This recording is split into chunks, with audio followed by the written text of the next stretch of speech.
Hello everyone, good morning. दोस्तों, आज 30 जुलाई है। एक बड़ा बदलाव प्राइमरी शिक्षक भर्ती में किया गया है। आपने अभी तक जितनी भी प्राइमरी की शिक्षक भर्तियां दी होंगी, आपने देखा कि एकेडमिक का बड़ा रोल रहता है। अगर आपका एकेडमिक अच्छा नहीं है, हाई स्कूल, इंटरमीडिएट, स्नातक में आपके अंक ठीक ठाक नहीं है, तो फिर चयन होना बड़ा मुश्किल हो जाता था। तो अब दोस्तों यहाँ पर थोड़ी सी आसानी तो हो गई है। अब सिर्फ इस बात पर आपकी नियुक्ति डिपेंड करेगी कि आपने सुपर टेट यानी कि जो शिक्षक भर्ती परीक्षा करवाई जाएगी उसमें कितने अंक आपने प्राप्त किए हैं। तो फ्रेंड्स, अब एकेडमी को हटा दिया गया है। केवल शिक्षक भर्ती परीक्षा, जिसे आप लोगों ने के द्वारा ही सुपर टेट नाम दिया गया है, तो केवल इसी के आधार पर अब शिक्षक भर्ती की जाएगी। जो आपकी फाइनल मेरिट होगी वो सुपर टेट के अंकों के आधार पर की जाएगी। देखो दोस्तों, यहाँ पर जो एग्ज़ाम पैटर्न है उसमें भी काफ़ी बड़ा बदलाव किया गया है। आपको ये पता है कि पहले 2 घंटे का समय मिलता था, तो समय तो अब भी आपको 2 घंटे का मिलेगा, लेकिन पहले प्रश्नों की संख्या 150 हुआ करती थी, जिसे घटाकर अब 120 कर दिया गया है। और साथ ही साथ नेगेटिव मार्किंग नहीं हुआ करती थी, लेकिन नेगेटिव मार्किंग को अब यहाँ पर ले लिया गया है। यानी कि अगर आपने गलत उत्तर दिया तो 1/3 अंक काटे जाएंगे। पैटर्न इस प्रकार से तय किया गया है, मैं आपको दिखा देता हूँ। सुपर टेट में यानी कि जो आपकी शिक्षक भर्ती परीक्षा होगी, इसमें कुल 120 प्रश्न आपसे पूछे जाएंगे 2 घंटे में। और इन 120 प्रश्नों में ध्यान दीजिएगा कि 90 प्रश्न ये आपके सिलेबस से होंगे और बाकी के जो 30 प्रश्न होंगे दोस्तों, ये जीएस के होंगे। तो जीएस इज इंक्लूडिंग इन आपका जो प्राइमरी शिक्षक भर्ती है, टीजीटी है, पीजीटी है, यानी कि जीएस अब आपको पढ़ना ही पड़ेगा। सो आपकी जीएस की क्लासेस भी अब रेगुलर चलेंगी। जीएस में एक बड़ा महत्वपूर्ण हिस्सा जो होता है वो करंट अफेयर का होता है। तो करंट अफेयर की क्लासेस भी आपकी स्टार्ट की जा रही हैं। ग्रुप तैयार कर दिया गया है, नियमावली आपको जल्दी बता दी जाएगी कि किस प्रकार से ग्रुप आपको ज्वाइन करना है, ग्रुप किस प्रकार से चलेगा। देखो फ्रेंड्स, यहाँ पर मैंने आपको बताया कि जो आपका पूर्णांक होगा वो 360 अंक का होगा। कुल मिला के जो आपकी परीक्षा होगी 2 घंटे की, तो इसमें पूर्णांक होंगे 360, प्रश्नों की संख्या 120, यानी कि प्रति प्रश्न 3 अंक। सही उत्तर देने पर आपको 3 अंक मिलेंगे, और अगर आपने उत्तर गलत दिया तो 1/3 अंक काटे जाएंगे। इसको ऐसे समझ सकते हैं आप कि क्वेश्चन नंबर 1, 2, 3 और 4 में पहला क्वेश्चन आपने सही कर दिया, आपको मिल गया 3 अंक। दूसरा आपने गलत कर दिया तो -1, तीसरा गलत कर दिया -1, चौथा गलत कर दिया -1, रिजल्टेंट आपका 0 हो गया। ठीक है।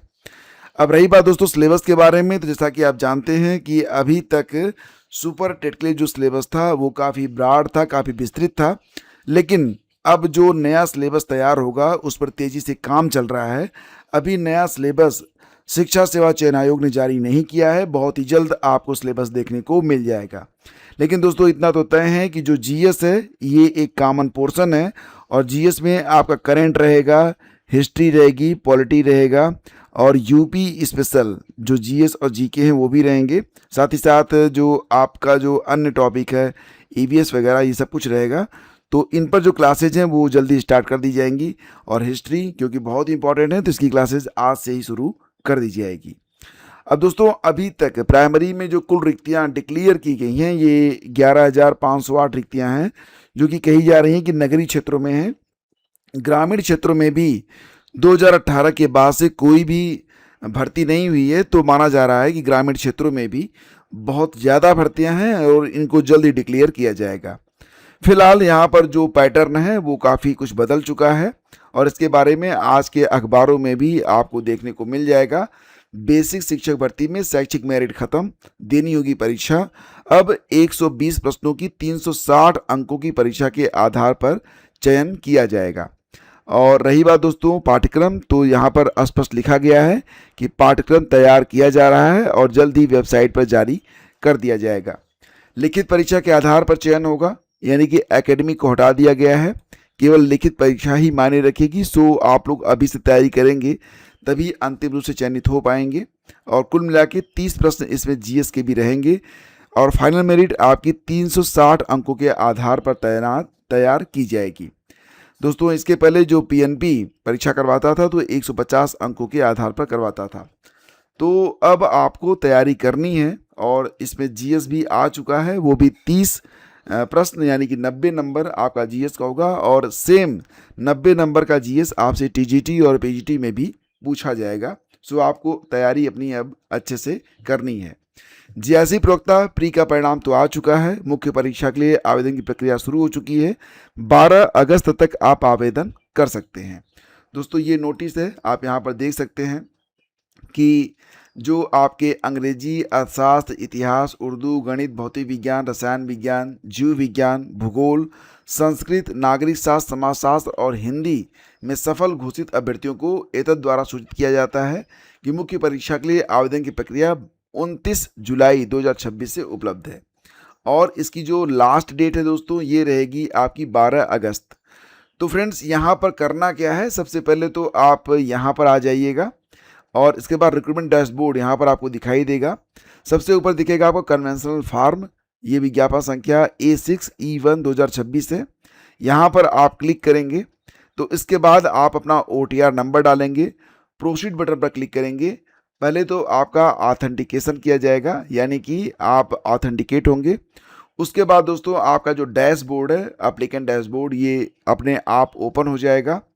इसके बाद चेक लेटेस्ट स्टेटस पर क्लिक करने के पश्चात प्रोसीड फॉर फी डिपॉजिशन, पहले आपको फीस जमा करनी पड़ेगी और जब आप फीस जमा कर लेंगे उसके पश्चात जो डिटेल्स हैं वो आपको भरनी पड़ेंगी। ध्यान दीजिएगा कि दिए गए फॉर्मेट पर अभ्यर्थियों को समस्त संलग्न को आपके पास जैसे कि जो अंक तालिकाएं हैं, मार्कशीट हैं, उपाधियां हैं, डिग्री और अन्य सभी दावों से संबंधित प्रमाण पत्रों की PDF फाइल जिसकी अधिकतम साइज 2 MB तक हो अपलोड करना अनिवार्य है। 12 अगस्त इसके लिए लास्ट डेट है। यहाँ पर अगर आप करेक्शन करना चाहें तो एक बार करेक्शन आप कर सकते हैं और इसके लिए क्लिक हियर टू मॉडिफाई, ये जो आपको यहाँ पर टैब दिखाई देगा तो उस पर क्लिक करके आप लॉगिन करेंगे। 12 अगस्त तक ही आप मॉडिफाई कर पाएंगे। और बाकी जो दोस्तों यहाँ पर चीज़ें हैं जैसे कि भरे गए जो आपके ऑनलाइन भरे गए फॉर्म सेट हैं, आवेदन पत्र एवं अधिमान्यता प्रपत्र को मुद्रित करके प्रिंट करके उसके साथ समस्त जो संलग्नक हैं प्रत्येक वर्ष की अंक तालिका, उपाधि तथा अन्य सभी दावों से संबंधित प्रमाण पत्रों की स्व प्रमाणित प्रतियां सहित एक लिफाफे में भरकर तथा उक्त लिफाफे पर मुद्रित पता, पर्ची, एड्रेस स्लिप चस्पा कर 19 अगस्त को अपराह्न 5 बजे तक अथवा उसके पहले सचिव उत्तर प्रदेश लोक सेवा आयोग, सेवा 4 अनुभाग 10, कस्तूरबा गांधी मार्ग, प्रयागराज, पिन कोड नंबर 211-018 को पंजीकृत डाक द्वारा या व्यक्तिगत रूप से आयोग के गेट नंबर 3 पर जाकर आपको जमा करना है। उक्त अंतिम तिथि के बाद प्राप्त होने वाले फॉर्म सेट पर किसी भी दशा में विचार नहीं किया जाएगा। सो आप लोग ध्यान दीजिएगा। आरक्षण के दावे के संबंध में प्रस्तुत अभ्यर्थियों के जाति प्रमाण पत्र डिजिटल प्रारूप में ही स्वीकार किए जाएंगे, परंतु उनके साथ निवास प्रमाण पत्र भी आवश्यक है। तो जाति और निवास दोनों चाहिए, सो बनवा के रखिएगा। महिला अभ्यर्थियों के संबंध में पिता पक्ष से निर्गत जाति प्रमाण पत्र ही मान्य होंगे। बाकी दोस्तों ये जो नोटिस है ये मैं आपको टेलीग्राम और व्हाट्सएप पर शेयर कर दूंगा, आप देख लीजिएगा। और बाकी ये जो नोटिफिकेशन है ये आपको तो मिल ही जाएगा ऑफिशियल जो आपकी वेबसाइट है uppsc.up.nic.in पर व्हाट्सएप सेक्शन पर आपको सबसे ऊपर ये नोटिस देखने को मिल जाएगी। दोस्तों आगे बढ़ते हैं, चलते हैं अगली खबर पे। तो खंड शिक्षा अधिकारी के चयन में बीएड की अर्हता की अड़चन दूर, पदों का अध्याचन जल्द। तो दोस्तों माना जा रहा है कि कुल मिला के अगर देखा जाए तो इस बार जो कुल पदों की संख्या रहने वाली है 234 के आसपास रहेगी। मतलब अभी तक जो पद मान्य हैं तो कुल पदों की संख्या 1031 है। 1031 पद ये मान्य हैं और नियुक्ति हो गई है 797 अधिकारियों की।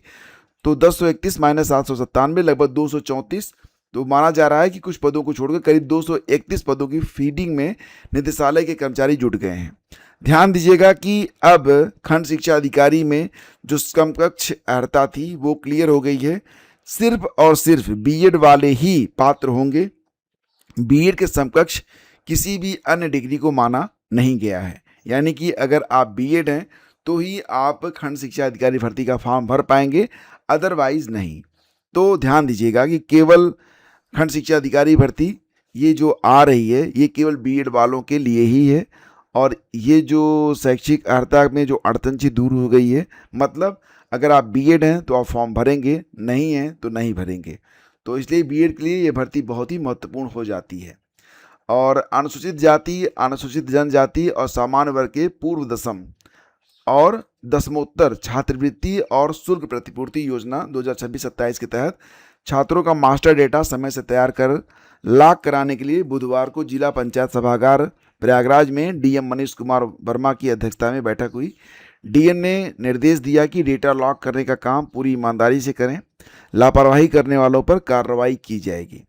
तो ध्यान दीजिएगा कि प्रत्येक विद्यालय 31 जुलाई तक छात्रों का मास्टर डेटा वो प्रोफाइल हर हाल में तैयार कर ले और 5 अगस्त तक उसे लॉक कराने की प्रक्रिया पूरी करे। उन्होंने स्पष्ट किया कि यदि निर्धारित समय तक कार्य नहीं हुआ तो संबंधित विद्यालय के प्रधानाचार्य जिम्मेदार होंगे।